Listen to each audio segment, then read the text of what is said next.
Hello, good morning. उदय ज्ञान infotech में आपका स्वागत है। आज क्लास 32 है, एडोलसेंट गर्ल्स प्रेगनेंसी, किशोर लड़कियां और गर्भावस्था के बारे में।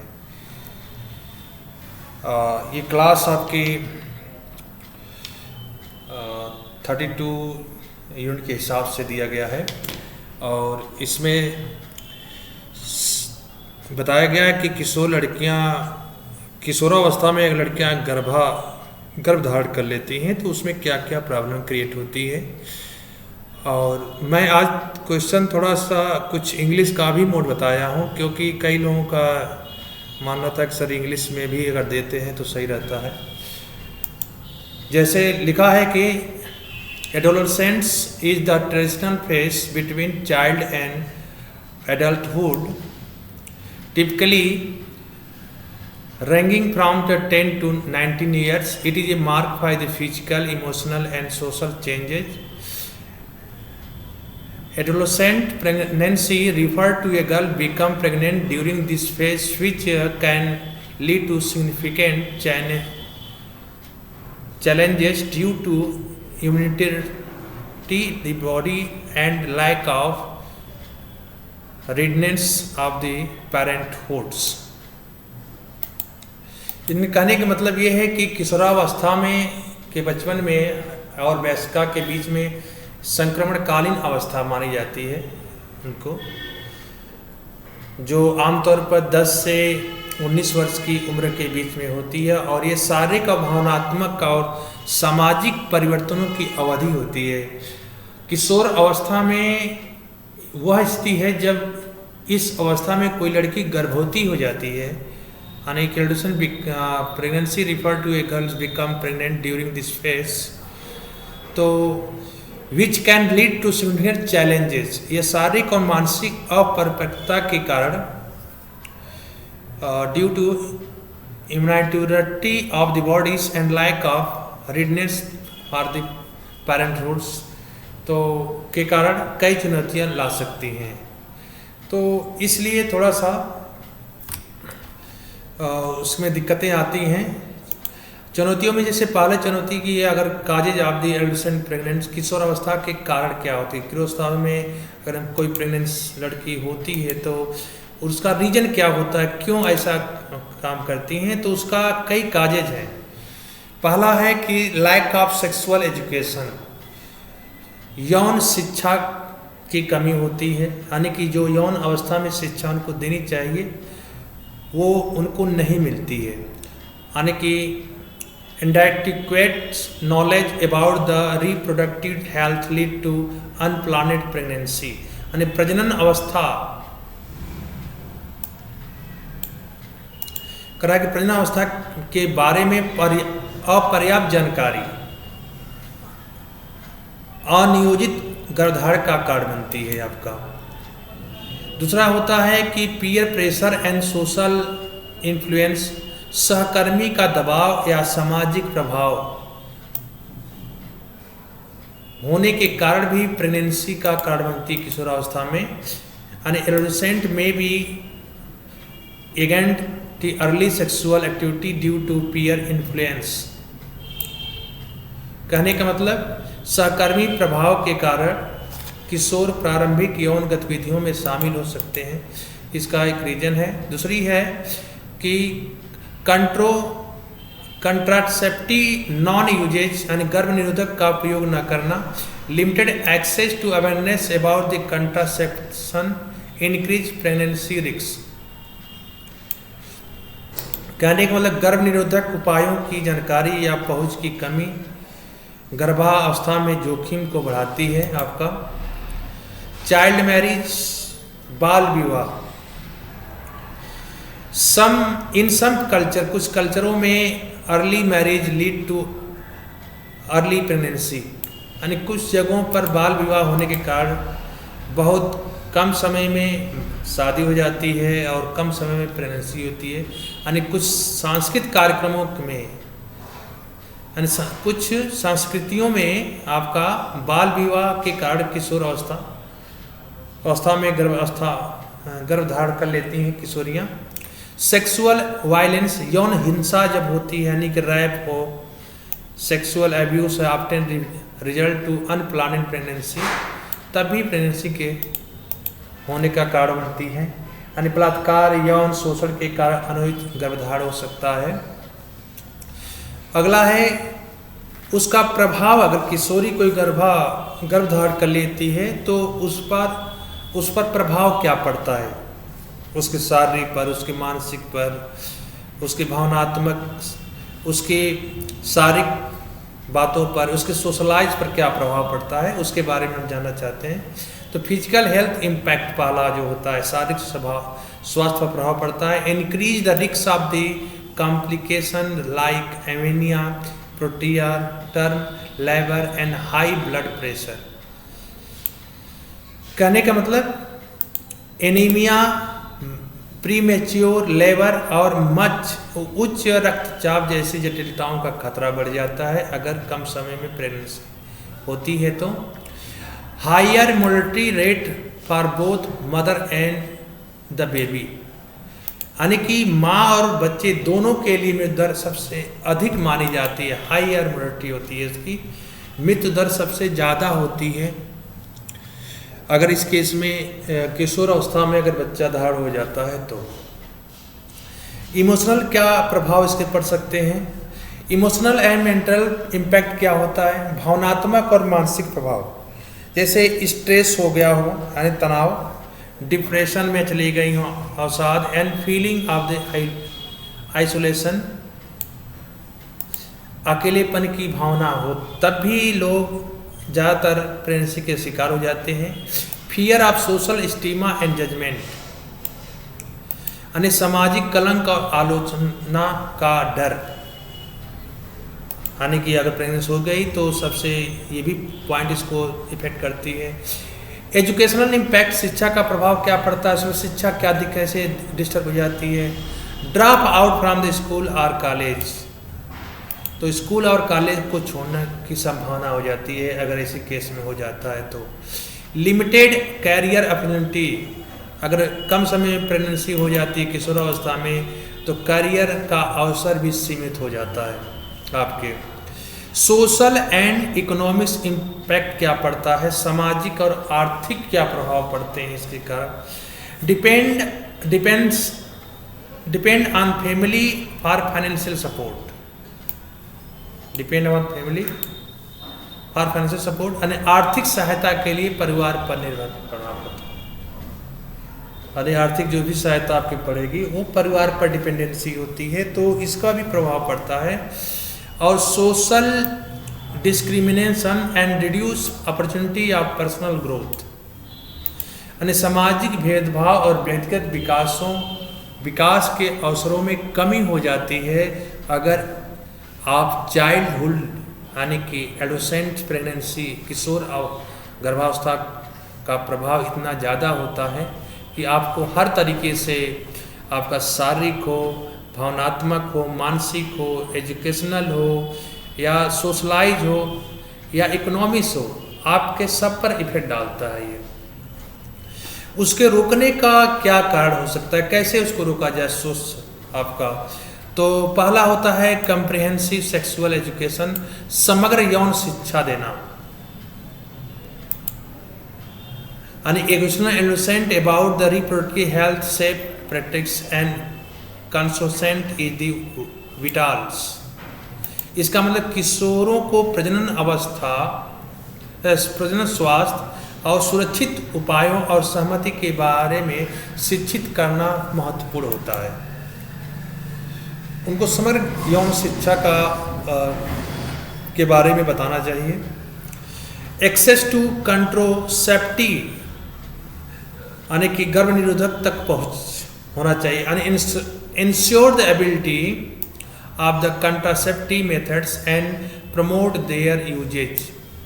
इसका मतलब ये होता है गर्भ निरोधक उपायों की उपलब्धता सुनिश्चित करें और उसके उपयोग को बढ़ावा दें। इस टाइप से चीज़ें इसमें होती है आपकी कि किशोरावस्था में प्रेगनेंसी के बहुत से रीजन हैं, उसके कई कारण हैं, उसके इफेक्ट कई हैं और उसको रोकने के भी तरीके हैं। तो इन सब चीज़ों के बारे में मैं लगभग 20 क्वेश्चन भी राइज किया है जो अभी अच्छा इम्पावर प्रोग्राम सशक्तिकरण कार्यक्रम चलाना चाहिए, जैसे encourage adolescents girls to focus the education and career, यानी किशोर लड़कियों को शिक्षा और करियर पर ध्यान केंद्रित करने के प्रोत्साहन ज़्यादा करना चाहिए, जिससे उनका ध्यान उससे भटके और सही दिशा में उनका ध्यान रहे। पेरेंटल सपोर्ट एंड कम्युनिकेशन, माता पिता का समर्थन और संवाद जरूरी होना चाहिए। ओपन कन्वर्जेशन बिटवीन पेरेंट्स और adolescent about the reproductive health, अर्थात माता पिता और किशोर के बीच प्रजनन स्वास्थ्य के बारे में खुली बातचीत करनी चाहिए। उनके बारे में अगर जो उनकी अवस्था होती है तो उस टाइम पर उनसे जरूर बात करें, कम से कम माता तो जरूर सपोर्ट करें बच्चियों को। कम्युनिटी अवेयरनेस, सामुदायिक जागरूकता, जैसे address society norms that lead to earlier marriage to or pregnancy, तो जो आपका सामुदायिक जागरूकता फैलानी चाहिए कि उन सामाजिक मान्यताओं को संबोधित करें जो बाल विवाह या गर्भावस्था को बढ़ावा देती हैं। इस टाइप के आपके ये टोटली 5 पॉइंट हैं जो प्रिवेंट दी मेजरिंग कर सकते हैं, जिससे बाल प्रेगनेंसी को रोक सकते हैं। एडोलेसेंट प्रेगनेंसी रोक सकती है आपकी। और इससे रिलेटेड क्वेश्चन जो है आपके बताया गया है। और पहला क्वेश्चन आपका किशोरावस्था की आयु सीमा क्या होती है? किशोरावस्था की आयु की सीमा क्या होती है? तो what is the age range of adolescence, तो इसकी रेंज क्या होती है? तो एक है दिया है आपका पॉइंट 5 से 10 ईयर्स, 10 से 19 ईयर्स, 15 से 20 ईयर्स और 20 से 25 ईयर्स। तो टोटली इसकी जो रेंज होती है आप बता सकते हैं कि क्या हो सकती है, किशोरावस्था की आयु क्या हो सकती है। तो इसमें ध्यान दीजिएगा, इसका राइट आंसर जो है बी है, 10 से 19 ईयर्स। नेक्स्ट क्वेश्चन, किशोर अवस्था यानी कि टीनेज प्रेगनेंसी का मुख्य कारण क्या हो सकता है? What is the primary causes of teenage pregnancy? तो पहला कारण है कि यौन शिक्षा की कमी and lack of sexual education. सही, ये तो पहला पॉइंट है, ये कारण उसका रीजन। पोवर्टी, गरीबी भी होती है इसका रीजन, और चाइल्ड मैरिज ये भी होता है। तो तीनों पॉइंट इसमें राइट हैं, इसलिए डी इसका करेक्ट है। डी क्या है इसका करेक्ट है। अगला है, किशोर अवस्था से पहले अधिक कौन सा शारीरिक जोखिम होता है? किशोर अवस्था से सबसे अधिक, किशोर गर्भावस्था, अगर किशोर अवस्था में गर्भ धारण कर लेते हैं तो सबसे अधिक कौन सा शारीरिक जोखिम होता है? शरीर पर सबसे बड़ा प्रभाव किस पर पड़ता है, इस बारे में बताया कि what is the most common physical risk of teenage pregnancy. तो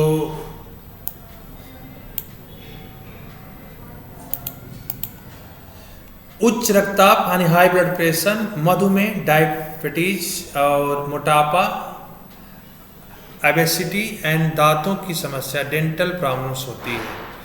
तो सबसे ज़्यादा किशोर गर्भावस्था से सबसे ज़्यादा अधिक शारीरिक जोखिम में आपका क्या होता है कि उच्च रक्तचाप यानी हाई ब्लड प्रेशर, जिसे कहते हैं हाई ब्लड प्रेशर की संभावना सबसे ज़्यादा होती है कम उम्र में गर्भधारण करने से। अगला है, निम्न में से कौन सा गर्भ निरोध उपाय है? यानी which is the following the contraceptive methods? Condom, IUD, गर्भनिरोधक गोलियां या उपयुक्त सभी। तो ये तीनों के तीनों होते हैं आपके गर्भनिरोधक उपाय के कारण। तो ये डी इसका राइट आंसर है, डी इज करेक्ट। किशोर गर्भावस्था में शिक्षा पर क्या प्रभाव पड़ता है? किशोर गर्भावस्था में तो शिक्षा पर क्या इसका प्रभाव पड़ता है? उच्च शिक्षा के अवसर बढ़ जाते हैं, यानी higher education opportunity increase. School छोड़ने की संभावना बढ़ जाती है, likelihood of the dropping out increase. पढ़ाई में सुधार होता है, इम्प्रूवमेंट इन द स्टडी। और शिक्षा पर कोई प्रभाव नहीं पड़ता, नो इफेक्ट ऑन एजुकेशन। मैंने थ्योरी के हिसाब से देखा जाए तो मैंने एक चीज पॉइंट पढ़ा था कि likelihood of the dropping out increasing, यानी स्कूल छोड़ने की संभावना आपकी बढ़ जाती है। कि how does teenage pregnancy effect education? Education पर सबसे ज़्यादा प्रभाव इसलिए पड़ता है कि वो स्कूल छोड़ने की संभावना इनका ज़्यादा बढ़ जाता है। अगला है किशोर गर्भावस्था की रोकथाम में सबसे महत्वपूर्ण भूमिका किसकी होती है? Who play the most important role in the preventing teenage pregnancy? यानी सबसे बड़ा रोल किसका होता है? माता पिता का, स्कूल का, स्वास्थ्य सेवाओं का, उपरोक्त सभी का। सबसे बड़ा रोल किसका होता है ये जानना आपको है। तो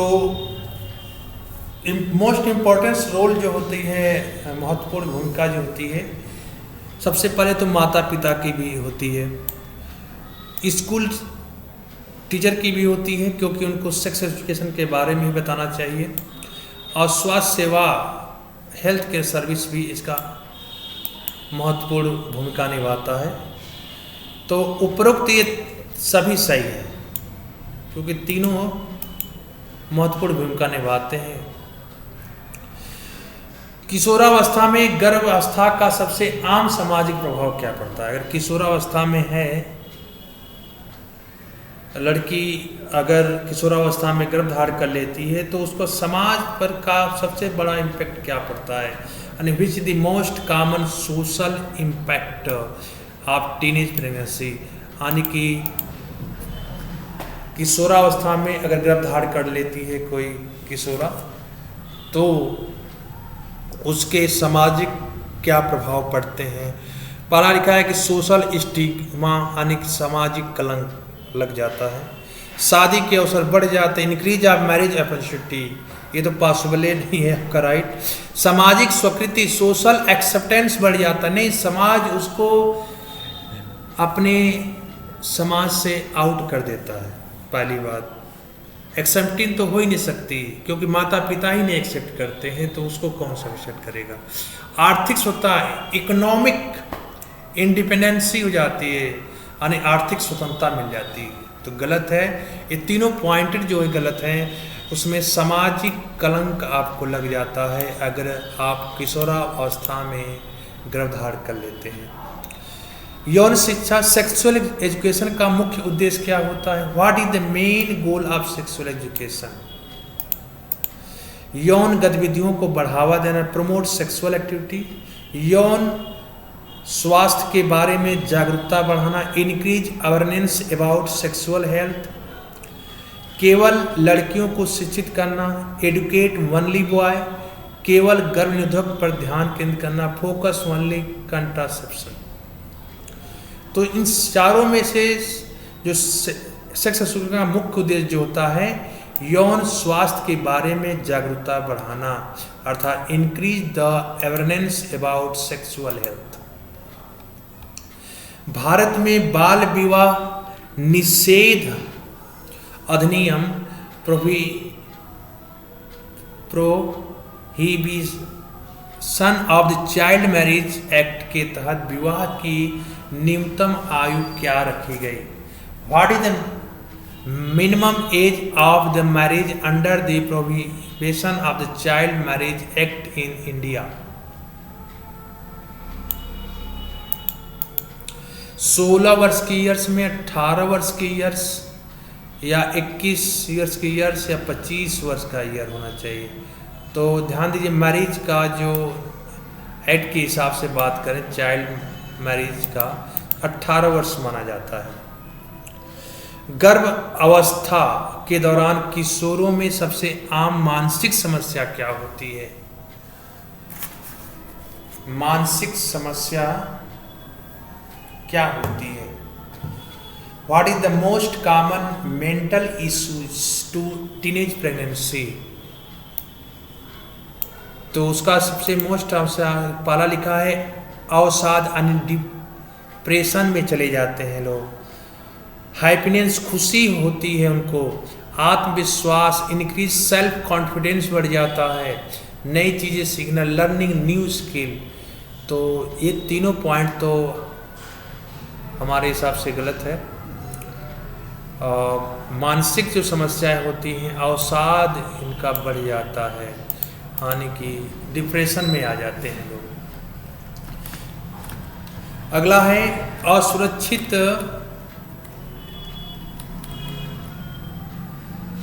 गर्भपात, अनसेफ एबॉर्शन से कौन सा खतरा बढ़ता है?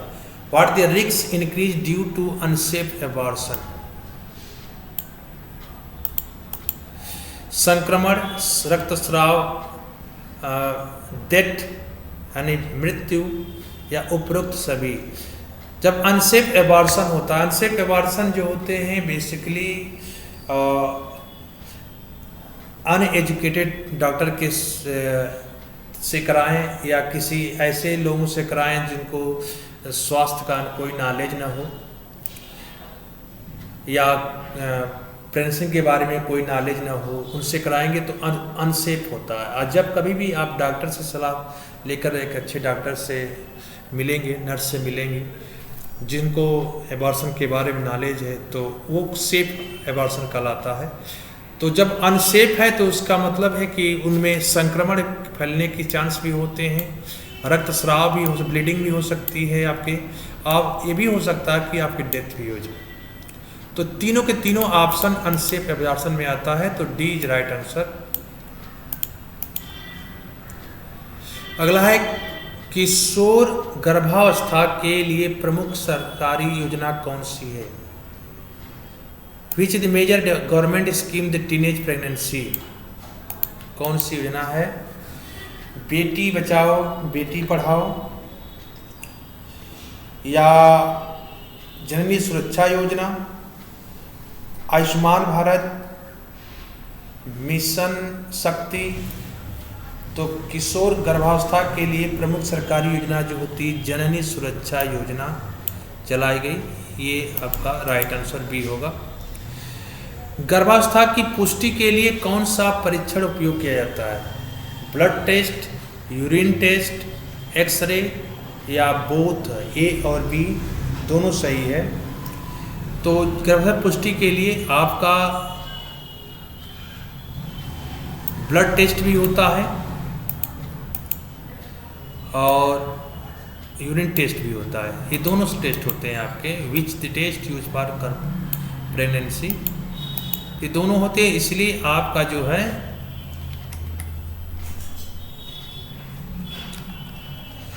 कहाँ तक हो गया था?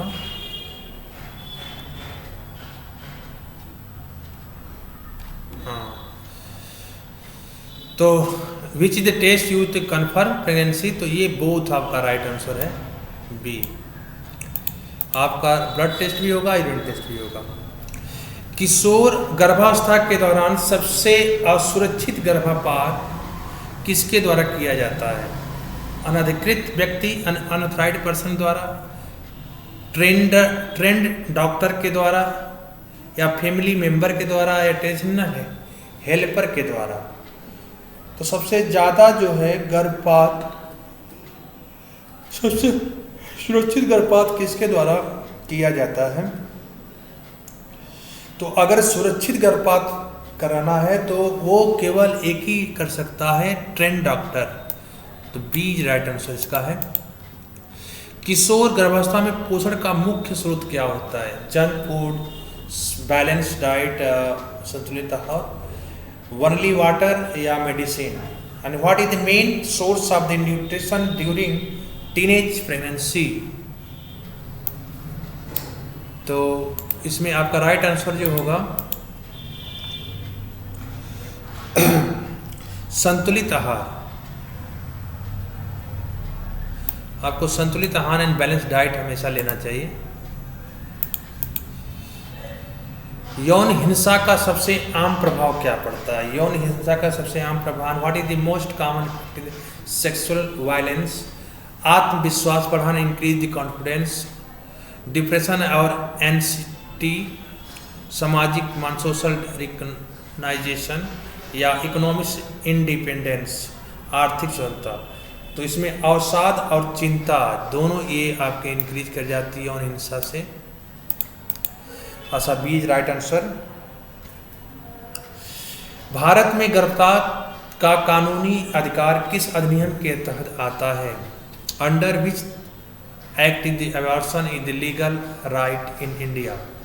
प्रजनन स्वास्थ्य अधिनियम, reproductive health act, medical termination of pregnancy act, medical termination of pregnancy act, महिला सुरक्षा अधिनियम, वुमेन प्रोटेक्शन एक्ट, या राष्ट्रीय स्वास्थ्य अधिनियम, नेशनल हेल्थ एक्ट। यानी कि under which act the abortion the legal right in the India? तो उसका होता है आपका medical termination of pregnancy act के तहत, ये अधिनियम के तहत कानून बनाया गया है। किशोर गर्भावस्था का सबसे प्रभावी समाधान क्या होता है? अब किशोर अवस्था नहीं, what is the most effective solution for teenage pregnancy? Sex education, use of contraception, parents child communication, या उपरोक्त सभी। तो सबसे प्रभावी समाधान जो होता है अगर देखा जाए तो ये तीनों लागू होते हैं। सेक्स एजुकेशन भी उनको जानकारी होना चाहिए, यूज ऑफ कंट्रासेप्शन भी पता होना चाहिए, पेरेंट चाइल्ड कम्युनिकेशन भी उनके साथ प्रॉपर होना चाहिए। अगला है बाल विवाह में कौन सा प्रमुख सामाजिक नुकसान होता है? अगर what is the major social drawback of the child marriage? जब आप एक बाल विवाह करते हैं तो सामाजिक नुकसान क्या हो सकता है? सबसे प्रमुख शिक्षा का नुकसान होता है, लॉस ऑफ एजुकेशन, स्वतंत्रता में कमी, लैक ऑफ इंडिपेंडेंस, स्वास्थ्य समस्या, हेल्थ इश्यू होती है। उपरोक्त सभी ऑल द एबव सब हो सकता है।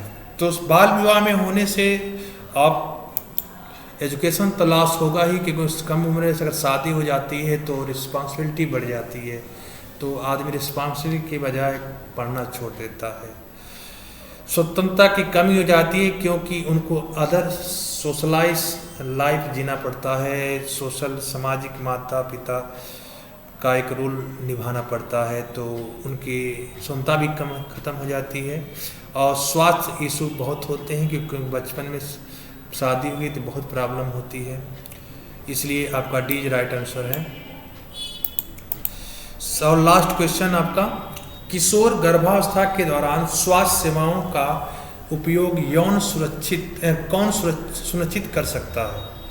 किशोर गर्भावस्था के दौरान स्वास्थ्य सेवाओं का उपयोग कौन सुनिश्चित कर सकता है? यानी कि who can ensure access to health care service during teenage pregnancy?